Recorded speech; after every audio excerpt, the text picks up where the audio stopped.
Hey everyone, and welcome. Today, we are going to finally put an end to one of the most annoying mix-ups in the English language, break versus break. You know that little moment of hesitation when you're typing? Well, after the next few minutes, that's going to be a thing of the past. Let's solve this for good. So be honest, have you ever typed out this exact sentence? I need a break from work. If you're nodding right now, don't worry, you are in very good company. It is an incredibly easy mistake to make, and it's all because these two words sound exactly the same. You know, there's actually a fancy name for words like these. They're called homophones. It just means they sound identical, but they're spelled differently and mean totally different things. And yeah, break and break are pretty much the poster children for this whole concept. Okay, so let's start by breaking these two apart. First up, we're going to focus only on break. Just remember, this one is all about one thing and one thing only: stopping. So, when we use break as a noun, it's a thing. A real physical object. It's the pedal in your car, the lever on your bike handlebars. It's a piece of machinery you can literally see and touch. And you can see it right here in these examples. The car's brakes, brake pads, slammed on the brakes.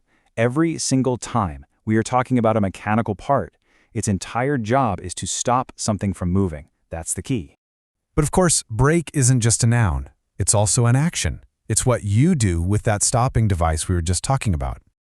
So when you brake gently on ice or you have to brake suddenly, you're performing that action. It's pretty straightforward, right? If it has anything to do with stopping a machine, it's always going to be B-R-A-K-E. All right, part one is down.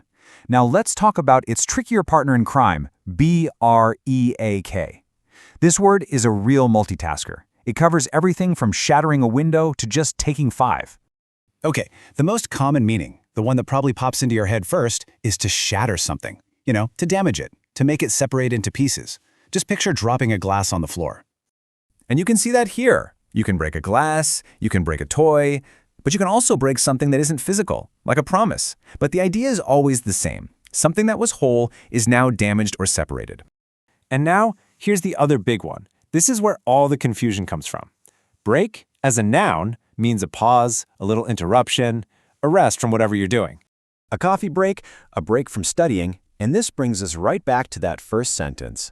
The right way to say it is, I need a break from work, because what you want is a pause. You're not trying to stop your job with a mechanical pedal. Okay, time for the showdown. Let's put these two words right next to each other so we can lock in the difference once and for all. And really, it boils down to this. Break with an A is for stopping. Think of your car. Break with an EA is for shattering or pausing. Think of a plate or a coffee break. That's the whole ballgame. And hey, if you need a little extra help to make it stick, here are a couple of awesome memory tricks. Check out the letters. You use the break to avoid a crack-up in your CAR.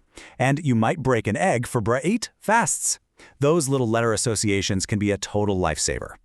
All right, you've heard the rules, you've learned the tricks. Now for the fun part. Let's do a super quick quiz to see how well it all stuck. Ready? You've got this. Okay, first one up. If you don't hit the blank, you'll crash the car. Are we talking about stopping, or are we talking about shattering? What do you think? Yes, it's break. Absolutely. You got to hit that mechanical device to stop the car. Fantastic start. Okay, question number 2. I'm tired. I really need a 5-minute blank. Are you looking for a pause or are you looking for a pedal? Of course it is. It's break. You need a pause, an interruption in your day. See? You're getting it. And for the last one, be careful with that vase. You might blank it. What's the risk here? You nailed it. It's break. The danger is that you might shatter it, right? Cause it to fall into a bunch of pieces. See? Once you stop and think about the meaning, the right word just pops right out. I absolutely love this quote from Mark Twain. It really says it all. Getting a tiny detail like this right truly makes your writing clearer and way more powerful. So congratulations, you've just leveled up your skills, and that is awesome. So what's next on the list? What are some other word pairs that always make you pause? Is it affect and effect? Or maybe there, and there? Let us know in the comments what you want us to tackle next. Thanks so much for joining me.